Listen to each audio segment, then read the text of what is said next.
हमारे साहब मेरा ना सवाल सी फूड से रिलेटेड है कि मैंने ना एक तो गांधी साहब की राय इस मामले में ना कोई अप्लाइड फॉर्म में कहीं देखी नहीं। तो अगर कहीं उन्होंने लिखी है तो ये बता दें। और ये पूछना था कि जैसे जो दूसरे जानवर हैं उसके बारे में गांधी साहब ये कहते हैं कि अगर उनमें दरिंदगी हो ना तो ये उन्हें हराम कर देती है, यानी उसकी बुनियाद जो इल्लत बताते हैं ना वो दरिंदगी बताते हैं। लेकिन जो मछली वगैरह है वो बड़ी मछली छोटी मछलियों को खा रही होती है। या मतलब इस बुनियाद पे उनमें दरिंदगी नहीं आ जाती, इस बुनियाद पे वो हराम नहीं हो जानी चाहिए। और दूसरी है कि इसके अलावा जैसे अहनाफ में तो ये है ना कि वो सिर्फ मछली है उनको सिर्फ हलाल कहते हैं। उसके अलावा लॉबस्टर्स और ये श्रिम्प्स और इन सबको वो हराम ही कहते हैं। तो इसके बारे में क्या राय है? शुक्रिया।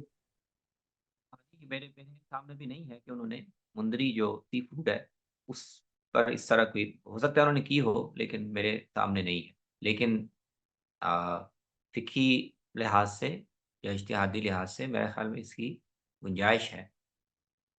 ये जो दरिंदगी वाला उसूल है, अ, अगर इसको अहनाफ का तो वैसे ही बहुत ही रिस्ट्रिक्टिव है ना इसमें। अहनाफ तो कहते हैं कि वो मुंदरी जानवर में से सिर्फ़ मछली या मछली की किस्म के जानवर ही आप खा सकते हैं, बाकी नहीं खा सकते। लेकिन जो बाकी फुक़हा हैं उनके यहाँ ये तहदीद नहीं है, उनके यहाँ सारा सी फूड हलाल है। और मेरे इल्म में नहीं है कि वो दरिंदगी वाले उसूल का इतलाक़ करते हों। मतलब शार्क या इस तरह की मछलियाँ वो इस उसूल पर कहते हों कि ये वो हलाल नहीं। लेकिन उसूली तौर पर मेरे ख़्याल में ये गुंजाइश है।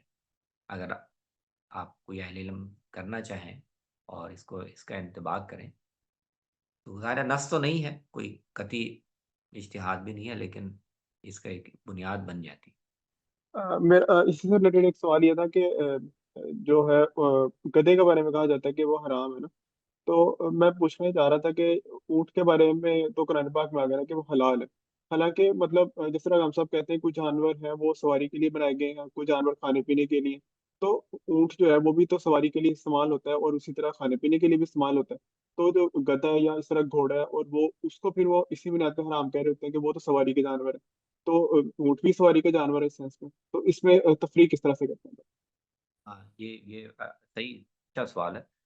ये गधा जो है, अ, उसके अंदर इसलिए सहाबा में ये बहस रही है, फुक़हा में भी, कि गधे कुरान ने जो 4 चीज़ें मुतय्यन तौर पे हराम की हैं, उसमें अनआम में से तो बहीमतुल अनआम में खिंजीरी का ज़िक्र है। सिबाक में चलें, एक इल्लत आप मान सकते हैं, वो दरिंदगी है, लेकिन ये और उनसे इंसान भी उमूमी तौर पर इज्तनाब करते रहे हैं। लेकिन गधे का गोश्त जो है, वो तो अरब के लोग अ, पहले से उससे इज्तनाब नहीं कर रहे थे, वो खा रहे थे, तो नबी सल्लल्लाहु अलैहि वसल्लम ने इससे मना किया। तो सहाबा में इसलिए फिर बहस पैदा हो गई, आपने मना किस लिए किया? इनके हराम होने की वजह से मना किया या इस मौके पर कोई ख़ास ज़रूरत थी? बाद लोगों ने कहा कि ये वो जो गधे सहाबा खैबर के मौके पे अ, उनको काट कर पका रहे थे, वो गनीमत माले गनीमत के गधे थे और माले गनीमत अभी तक़सीम नहीं हुआ था, तो इसलिए आपने मना किया। बाद सहाबा ने कुछ और तौजीहात की। तो इतलाक़ी वो इतलाक़ी एक शक्ल है ख़बीस और तय्यब की के इतलाक़ की, और उसमें बहस की गुंजाइश है। जो आपने सवाल उठाया वो मेरे ख़्याल में वैलिड है। सिर्फ़ ये कि उस पर सवारी की जाती है, ये काफ़ी नहीं है हुर्मत साबित करने के लिए। जी शुक्रिया।